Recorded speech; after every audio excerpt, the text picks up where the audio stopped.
Oh, and by the way, the slowest swimming pair from either team is going home today. Today, Ninja breaks down that shocking purge on the challenge. Kareem Thomas spills that toe-sucking tea from Temptation Island. So he's out here sucking girls' toes. I don't like that. And Lisa Joyner gets us pining for the new season of Long Lost Family. You're actually his half-brother. Your father is his father. This is your reality check. I can only imagine what I'm gonna have to do.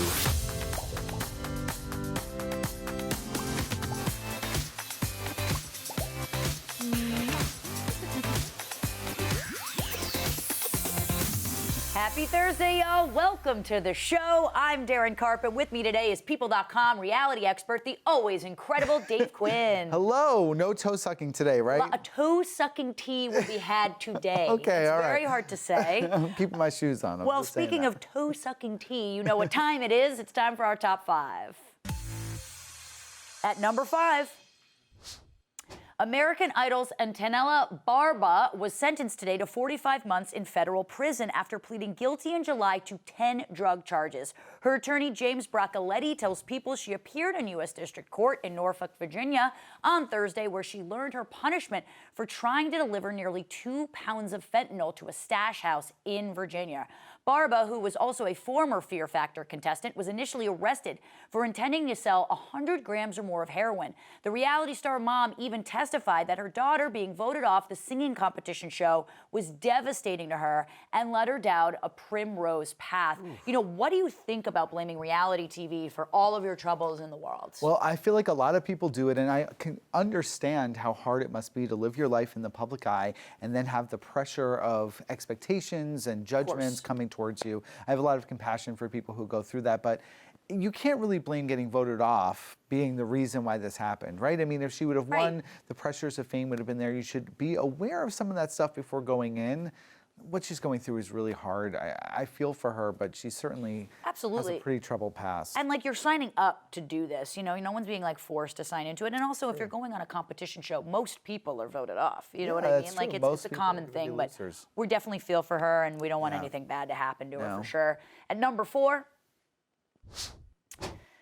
poor Tim Tebow is mourning the loss of his beloved dog, Bronco, after putting the pet down on Wednesday night. The former athlete shared a heart-wrenching video to Instagram before saying goodbye to his furry friend, breaking down in tears as he fed Bronco one last snack. He captioned the post, "One of the toughest goodbyes. Thank you for all the joy you brought and all the memories." I mean, this is so sad. I can't even get through the story. I'm not sure I could Instagram my last moments with my loved one because it would be too difficult. Yeah, I have to say I haven't watched this video because it's very triggering. I have a 15-year-old dog who turned 16 in a couple of months at the beginning of January. I have old pets too. Yeah, so it's really hard. But in a weird way, I think about Tim being brave enough to show this sort of thing, or like, even I know Bethany Franco was very open on Instagram when her dog Cookie died.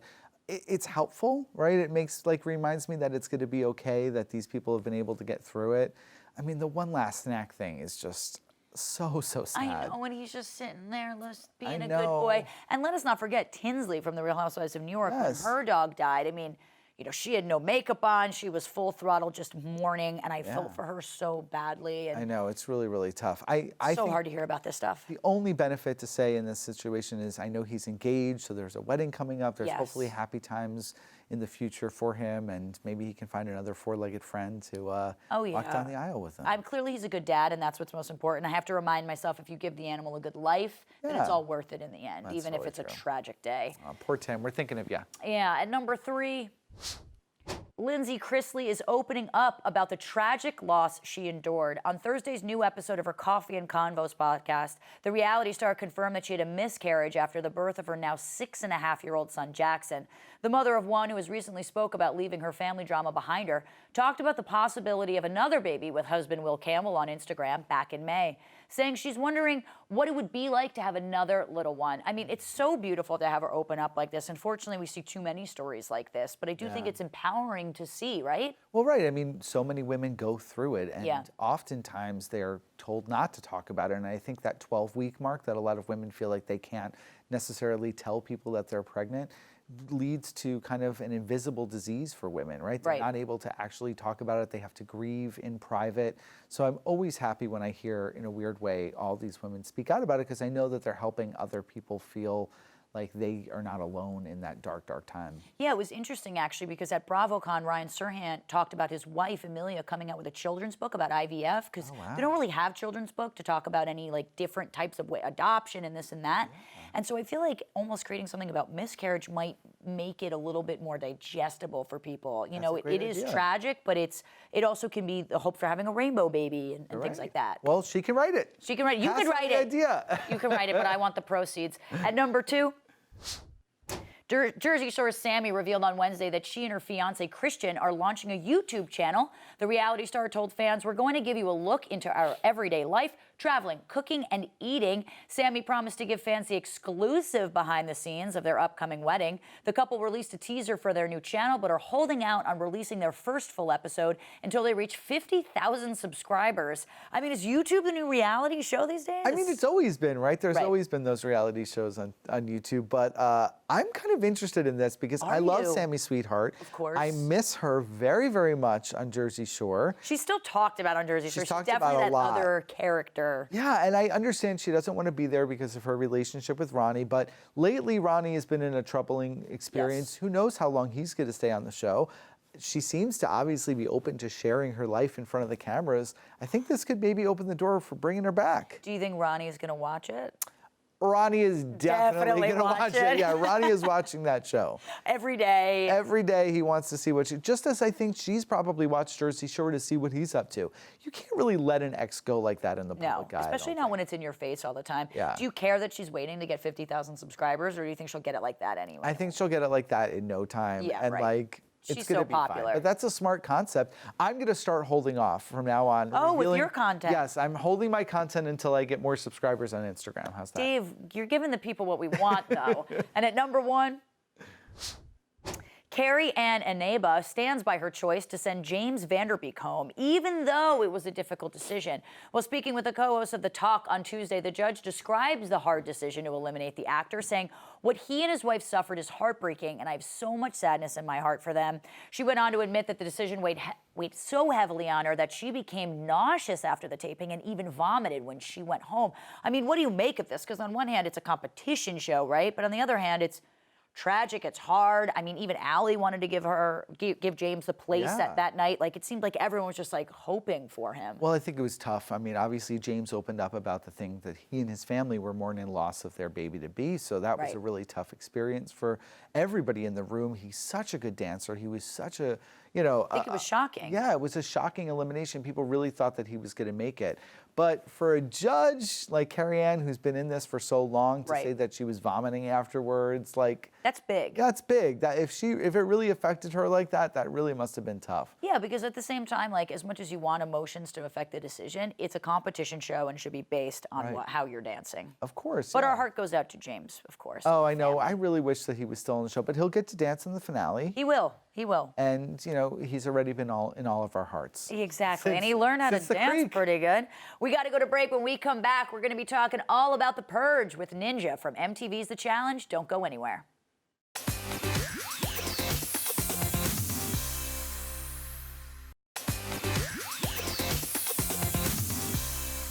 Holly wants to throw Josh down there to the proving ground. But at this point, Rogan, oh my gosh, he pissed off my best friend and he hurt her. And you know what? He needs to pay for that. Welcome back to the show. I've got Ninja Natalie on the line from MTV's The Challenge. Ninja, what's going on? Hey guys, happy to talk with you guys. Last night's episode was a lot, so I'm here to clarify anything up. It was a lot. I need to talk to you about Rogan, but first I have to ask, this is your second season on The Challenge. How has the experience changed since your first season? Now that it's my second season, and it was extremely different from War of the Worlds 1, War of the Worlds 2, from like many different reasons. The format's completely different. I feel a lot more comfortable that I know how this game is. I've watched The Challenge since I was in like middle school, so I always know how these played out, but it's totally different when you're there and a bunch of emotions, which a lot of people know, I get really emotional. And, but it's just kind of cool going into the second season, not being attached to anyone else besides your team, and you kind of get to create your own decisions for the most part.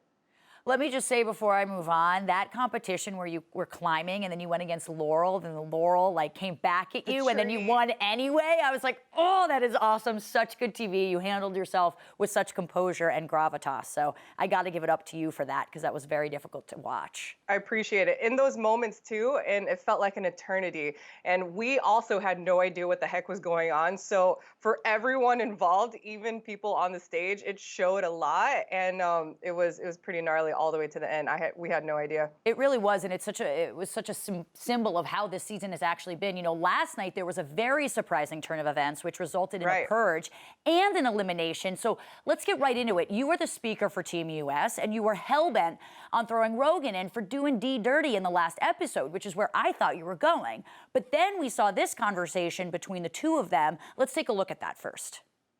Was Pops the one that was campaigning for me to go down? So Joss was like, oh, I don't think she could do it, I don't think she could do it. Pops was just like, speaking up. Dee completely believes me that it was all Joss's idea. Whew! She might be a little bit blinded by love. Well, obviously in that moment, she didn't know he was playing her yet again, but did she speak to you about that conversation? And how did that affect your decision on your vote?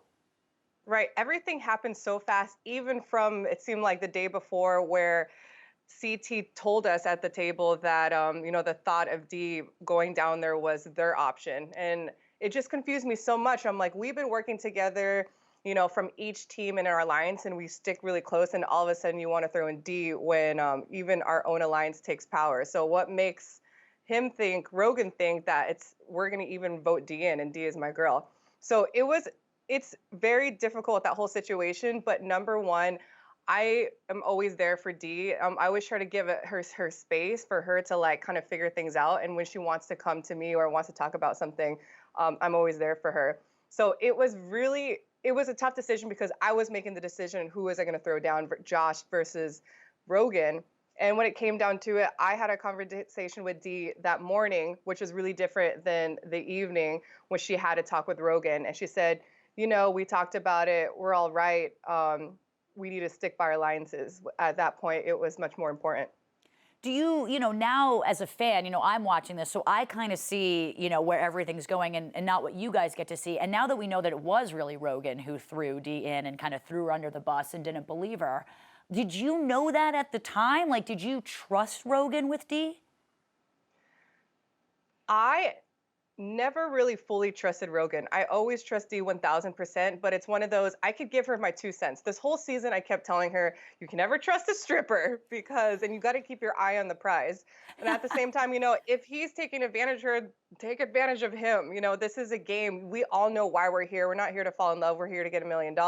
So I always took Rogan kind of like word for a grain of salt. But at the same time, who knows? You know, we're in the same alliance. If he's protecting Dee, hopefully he could protect me in the line of the other girls on my team. So I kept close conversation with him, but at the same time, it was protecting my girl, protecting my place in this game. That was my utmost importance.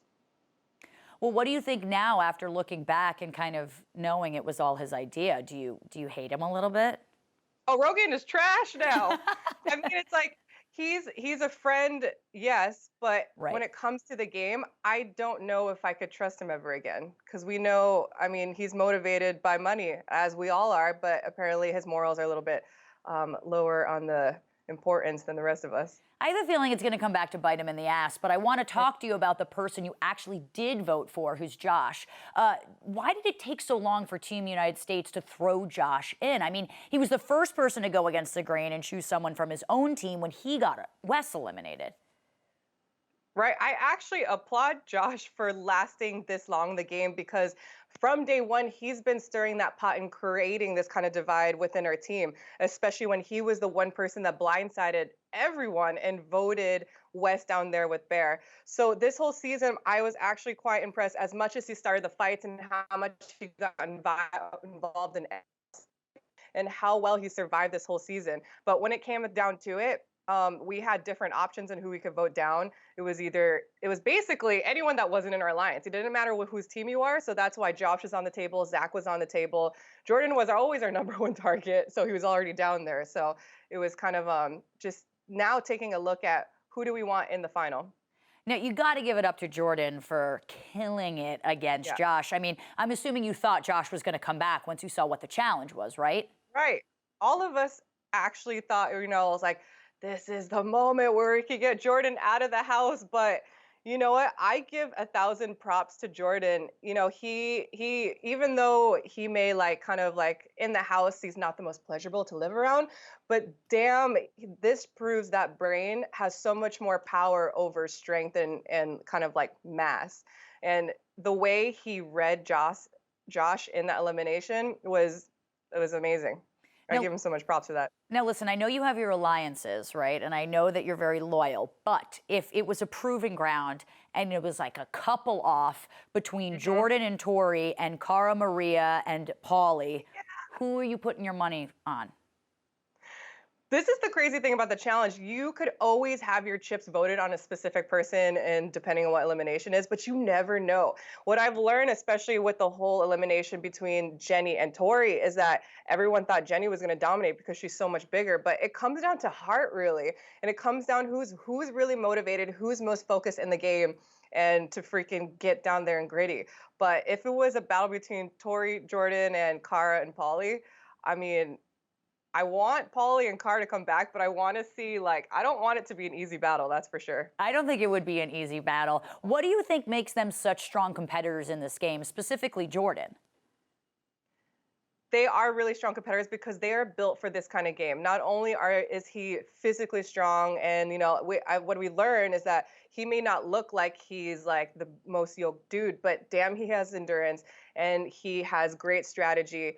And he also has the balls to do whatever the heck he wants in the house, and he doesn't really care about people's emotions. So that's kind of the perfect concoction you want in a challenger. Amen. He definitely has the ego for it. I actually want to go back and talk about the puzzling swim challenge where you were lucky enough to not compete, which I know you were happy about, but others didn't exactly feel the same way. Let's take a look at that. But you realize now why we emphasize swimming and why your name did get called at one point, because this is important. And so what you're doing now is you're basically putting each one of these other girls' head in a guillotine and potentially it's getting sliced off. Yeah. Ninja's safe because we don't want a chance swimming with her. Zach specifically has been on your ass all season long. Do you feel like his points at all are valid, though? Oh, 1,000%. I mean, it proved since the first challenge, Hooked, where I basically swam in a circle, that I'm right-hand dominant, which that's why I kept swimming in circles, because I just kept overpowering myself. So that's when every single day in the challenge house, I would practice swimming in the pool, doing laps for endurance, doing it for sprinting, and just getting my form right. So up until that point, it was, I felt like I was confident in my abilities since that first swimming challenge, but it was a purge. We knew purges were coming up in this point, and it was just really important. It really wasn't selfish for me because no one else wanted to be partnered with me. So his points were really valid, but at the same time, Team USA, we have been winning up until this point where we could have these decisions and how we could win in the challenges up to the finals. Have you improved your swimming since this challenge? I mean, I didn't die drowning yet, so I think it's worked so far. Yeah, even though climbing is my main kind of I got a lot of this, but that's not saying swimming is a whole different dynamic, works of muscles and kind of athleticism. And that's just something I didn't work on as much coming into the season. But I mean, you're in that challenge house every single day. So whenever I'm bored, instead of eating, I'll go out in the pool and do laps. Fair enough. Now, I have to ask, both teams clearly have a lot of turmoil going on, but for some reason, when it comes to challenges, Team US can put it to the side. What is going on with Team UK? It's like they can't get a win if you guys gave it to them. I know. There's been situations where even CT is throwing the game and we don't know what's going on, but it comes down to the collection of people on Team USA. Everyone's so strong.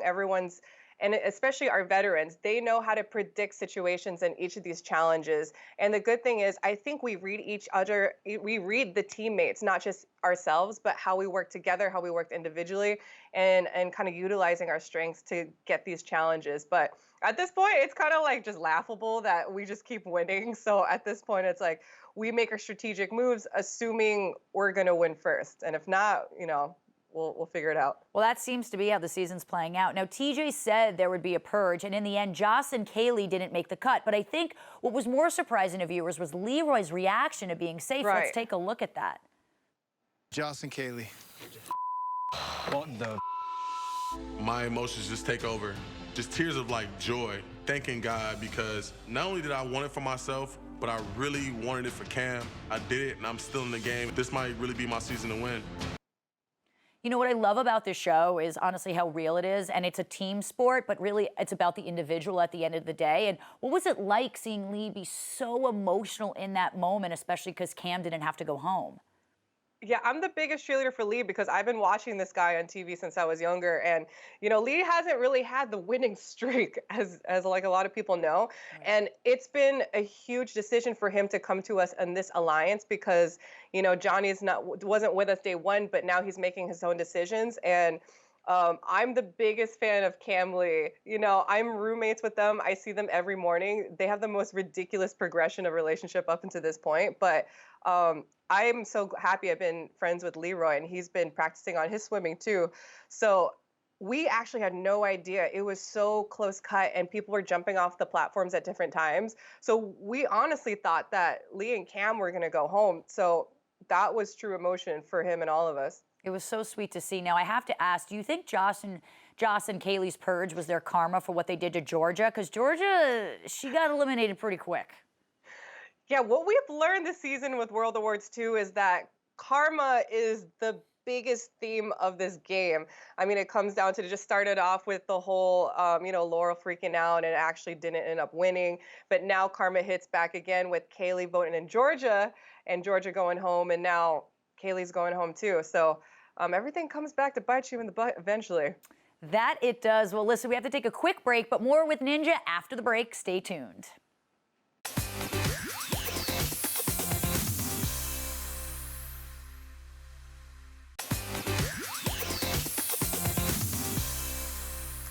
Welcome back to the show. I'm still here with Ninja from The Challenge. How you holding up, Ninja?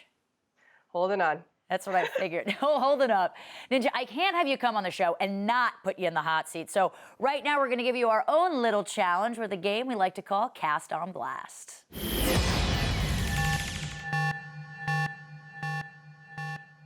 I'm so excited to do this one because this is my favorite show on TV. So here's how it's going to work. I'm going to name some of your castmates, and I want you to tell me something sweet and something shady about them. And don't hold back on the tea, all right, Ninja? All right, here we go. All right, let's start off with Rogan. Rogan. Sweet. He's a sweet talker, which I guess, that's a compliment in itself. But for those muscles, I don't know how much it is for just pure gym stuff.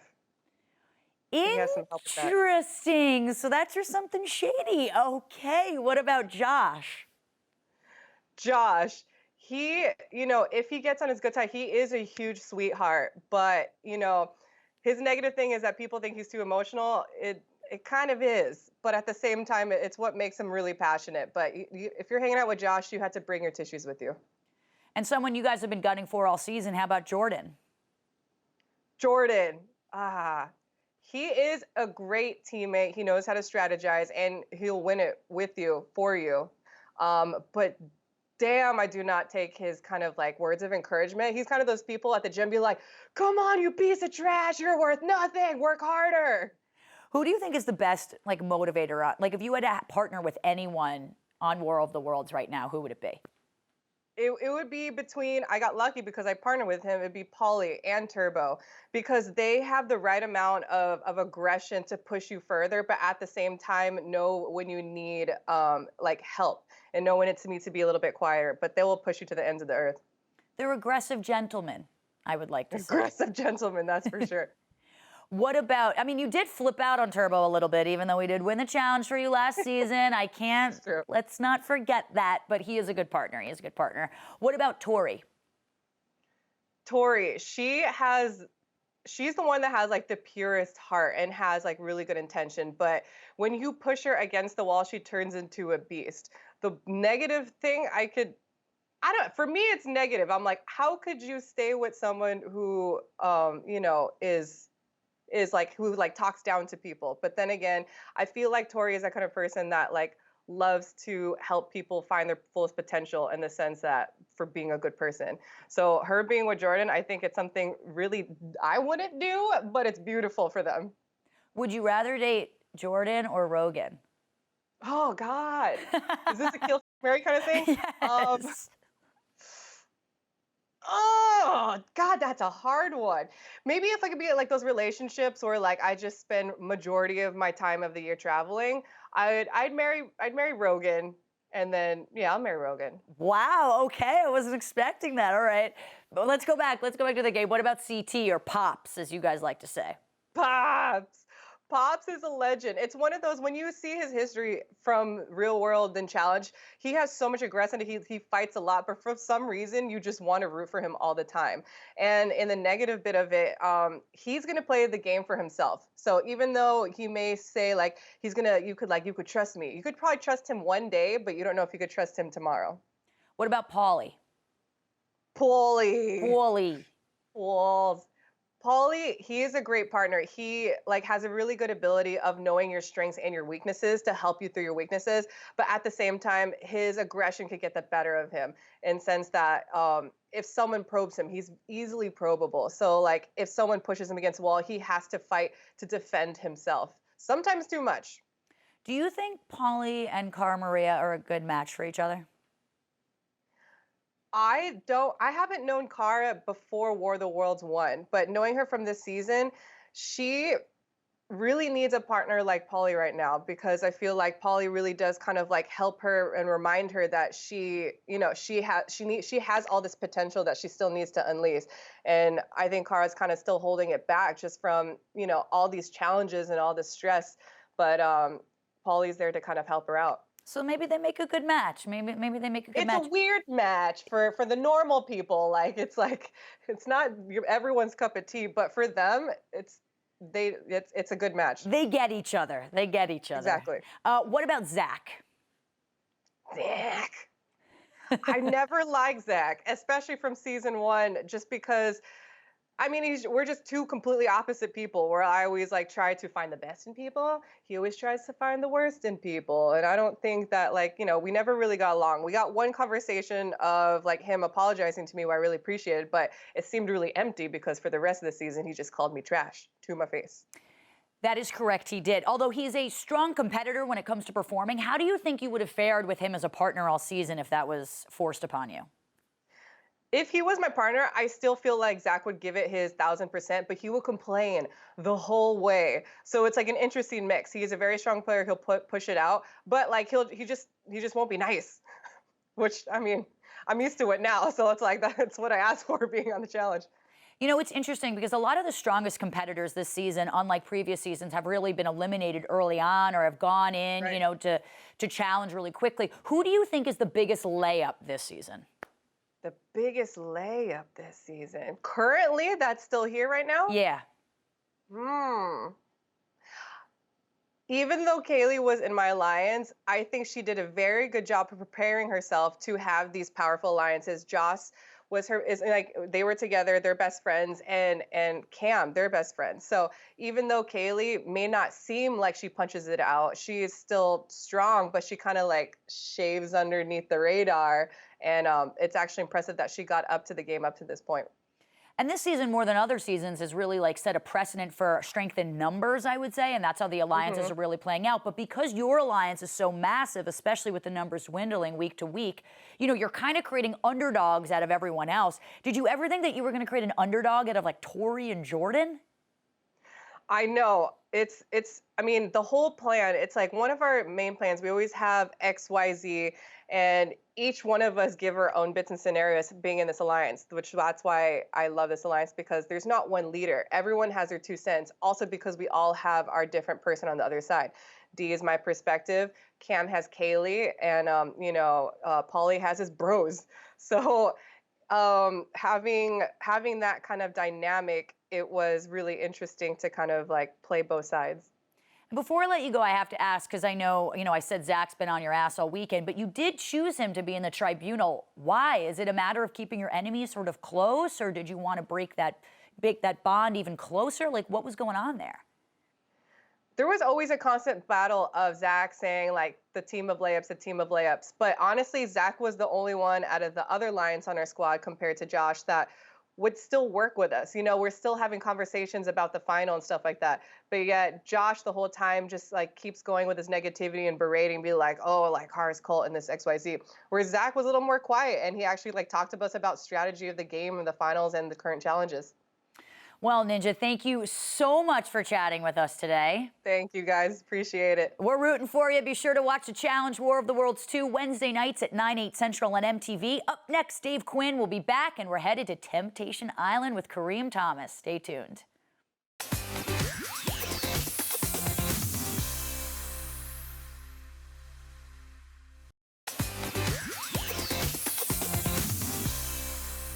Kareem is a very nice guy. Every time I see him, I do get like a butterfly. Not butterflies, but maybe just like one flutter. So we take it day by day, you know what I mean? For sure. But if it was up to me, I would speed shit up, you know what I'm saying? Welcome back. We're here with the guy who gives me butterflies, Kareem Thomas from Temptation Island. How are you today? I'm great. Thanks for having me. Is it a problem you're giving us both butterflies? Yeah. I feel like that's your goal. I mean, at least I hope I give you more than one flutter. More than one flutter. All right. I'll take a few. So tell us, why did you decide to go on the beautiful island and tempt women in relationships? It was a great opportunity. I've watched reality TV my entire life. I mean, growing up in college, watching, you know, Jersey Shore, the famous. Of course. Yes. And I thought it was a great opportunity to, you know, find love in a unique position. Would you describe yourself as someone who has game?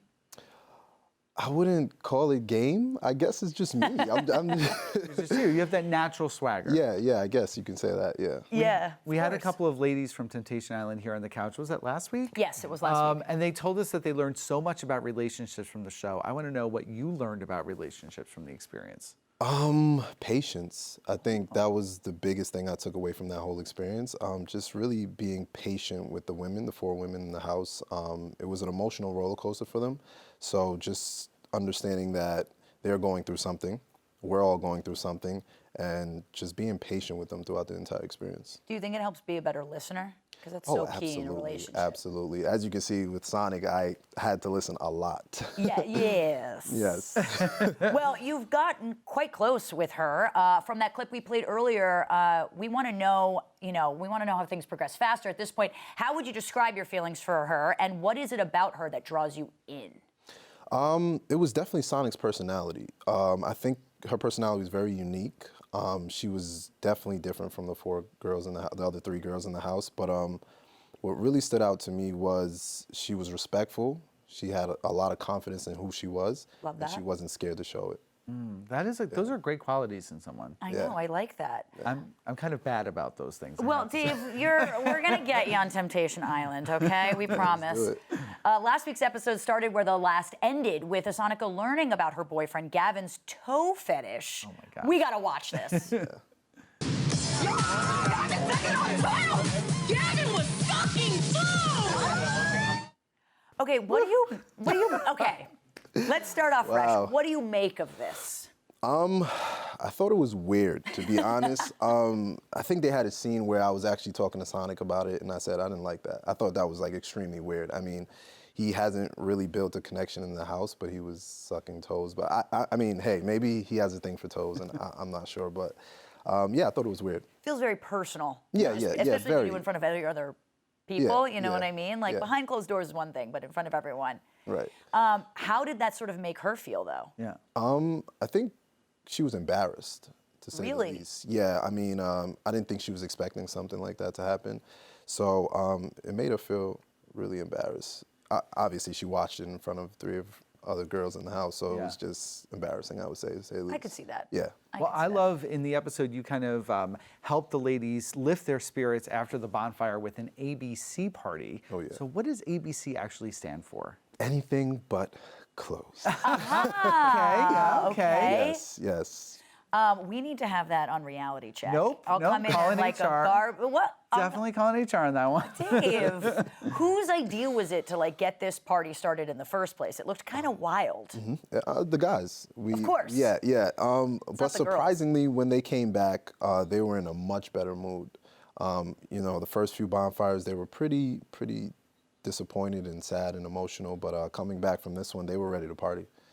Yeah. Well, it looked wild and it looked Anything with fun. ABC, I get it. You know what I mean? We're It's in. fun. In a preview for tonight's episode, we see things get heated at the girls' villa. Let's take a look at that. Guess what? Rick's is still bigger and better. Take that wig off. I'm so Wear your sad real for hair. you. Get out of here, you ugly bitch.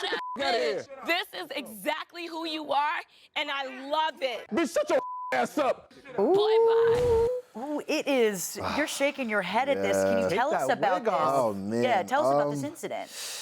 We were sitting at the table, I believe, and actually, I forget the exact situation and how it played out, but as you can see, KB and Ashley were exchanging a few words, and that's at the point where KB friend-zoned her. So she was a little confrontational at that moment. She was drinking a lot, obviously, and a few words were exchanged, and it escalated to something that you guys are going to see. Oof, that's pretty intense. Do you look back at that sort of thing, and do you have any regrets from the show that you've done so far? Any regrets? Absolutely not. I think I've met some great people throughout that time. I mean, just being on the island, 30 days, no cell phones, no interaction with the outside world. I mean, that's a unique experience that you share with, especially nowadays when everyone's stuck on their phone, right? Right. So just to connect with people, not only the girls, but to connect with the guys too, it was a brotherhood as well. Would you go back on the show again? Oh, absolutely. Yeah, all right. No full ready. throttle You're here ready. for Kareem. Kareem, thank you so much for chatting with us. Watch Temptation Island tonight and every Thursday night at 10, 9 Central on USA. Don't go anywhere. Up next, I'm chatting about long lost families with Lisa Joyner. Stay tuned.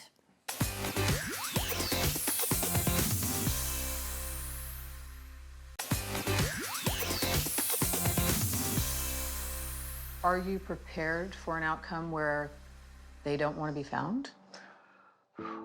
That's yeah. Would it hurt? Absolutely. But that's their choice, and we know that can happen. We know that can happen. Welcome back to the show. Welcome back to the show. Joining us via Skype is reporter and host of Long Lost Family, Lisa Joyner. Hey, how are you, Lisa? I'm so good. Thanks for having me. Thank you so much for being here. Long Lost Family first aired in 2016. What got you involved in the project initially? You're doing such good work. It's so funny. It feels like I've been doing it my entire life because being an adoptee myself and going through my own personal journey, it sort of amplified my interest in a show like this. And I thought, boy, there's so many amazing people and stories to be told. And so when the time came and TLC was doing this show, I was like, hello, I got to do this show. It's part of my life, you know? So it's a labor of love. It's really a passion project for me. Well, you and your husband adopted your daughter. Does she ever ask about her birth parents, and how do you handle that? Nobody's written a book on it, so I'm just sort of doing it as, you know, as I go. But she does ask. She's in fact met her birth mother, and we have a pretty open relationship. So I'm trying to sort of take care of the questions that I have had my whole life and let her know you don't have to have those questions. You were born out of multiple decisions of love. And you know, we're just stumbling by and doing it the best way we can, but it seems to be working out. I cannot even imagine how hard it must be to have that conversation. I think that's great advice of how you approach it.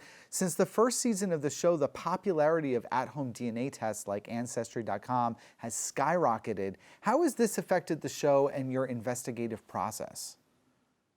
I really wish, first of all, I'd like to say that I invested in Ancestry. Second of all, they are crucial. They are crucial because we've done stories with somebody who's a donor child. Now, how do you find, you know, a sperm donor, a donor parent? You know, it's nearly impossible without DNA. So they are partners. I don't know if we could do the show as well as we do the show without them. And like, you're right, there's been such a spike in these tests, and we've been able to find not only one parent or one sibling, but we found whole groups. We found grandparents, and we found, you know, cousins. So it's crucial, actually, to our show. It really is crucial. It almost makes me scared to do it, to know who else could be out there, but also so invigorating at the same time. You know, the new season of Long Lost Family came back recently on October 25th. What would you say makes this season stand out? We have the most incredible stories. I thought I could never be shocked or something could be different than the episodes before. But I mean, we have somebody who was abandoned behind a mall and a trash dumpster. I mean, it's tragic. And the first question I asked her, and I said, please, I hate to be so frank, but why? You know, why do you want to know this person? And it's incredible, the stories that we've found. You know, the twins, the premiere episode, they were just, you know, it's hard to express what they have been through, what they're going through, what this means to them if you're not in their shoes. But, you know, the shows have just been amplified. The people are intriguing, fascinating. We found a child who was looking for her siblings. That one just aired in a special long episode. So I don't know. It surprises me, and I've been doing this for a long time. So hopefully it will surprise and you know, be exciting to the audience. And have you heard from the people after the show has aired? Like, what has the reaction been post the airing of some of this stuff? That's a great question. Everyone wants to know that. I'd like to do follow-up episodes, actually, you know, because we've done them before, but because it's not always a happy ending. It's you know, it's what happens after that hug and that initial meeting. There's a lot of stuff that you go through just processing, you know, how does this person fit in my life? So, you know, it's my hope that we'll do some follow-ups because I think they're really, really important. And it's, you know, our show is so realistic. It's not staged. It's not phony. And people have to know it's not always a happy ending. Some people go their separate ways. But, you know, to answer, some of the producers do keep in touch with these people, and it's our hope that we will follow up. Well, it's good because it's such a lifelong journey too. It's not just about discovering something. It's your relationship and building them with them afterwards. You know, I'm just curious in terms of the show entirely. You know, when you ask people maybe the impetus for why they want to meet someone, have you ever come across an answer that you didn't think was the most genuine? Yes, actually, yeah, that's a great question too. Nobody asked that question. We did probably 2 stories where I felt as if it was for some sort of game, i.e. a book, something that they were writing. But for the most part, I would say 90% of the time, 98% of the time, it is just from a primal wound that the person has that inside of them needs to be filled. And, you know, everybody has the right to know who they are and what their story is. And, you know, unfortunately, when it's an adoptee or, you know, our show isn't just about adoption, but it's people that are separated for other reasons, you know, they need to know, they need to have these answers, you know, not to have your origin story. For me, I didn't even know what my genetic background was. And I was on television. People would ask me every day what my nationality was. I mean, just basic stuff like that. So, you know, most of the time it's a genuine reason. And has there ever been an instance where somebody was interested in reconnecting, but they just did not want to do it on your show? Sure. Yeah. Yeah. That's happened many times. A lot of people don't want their life played out on television. You know, we can't blame them. You know, we talk to the people, and the lovely thing that Long Lost Family does is that, and I suggest this to anybody who is searching, is that we become sort of the conduit. We're able to help them along their journey. So it's not like knock, knock, knock, hey, guess who I am? Do you know what I mean? It's nice to have somebody sort of guide you and take you through this because it's life-changing. It's always going to be what happened before I found them and what happened after, you know? And it's so good that you get to show both sides of that. I think that's amazing. You're really changing lives. Thank you so much for joining us today, Lisa. We really appreciate it. Oh, my pleasure. Thank you. Watch Long Lost Family Fridays at 10, 9 Central on TLC. Stay tuned for our daily moment in reality TV history.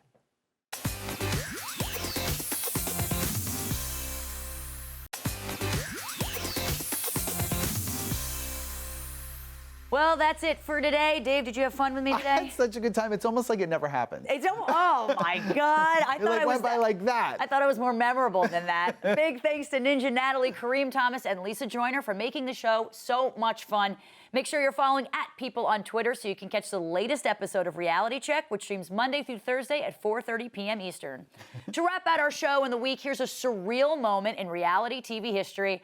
I'm Darren Karp. And I'm Dave Quinn. And that was your Reality Check. There's no way that he would sabotage me. In this 2007 episode of The Surreal Life Fame Games, Ron Jeremy is in a pickle.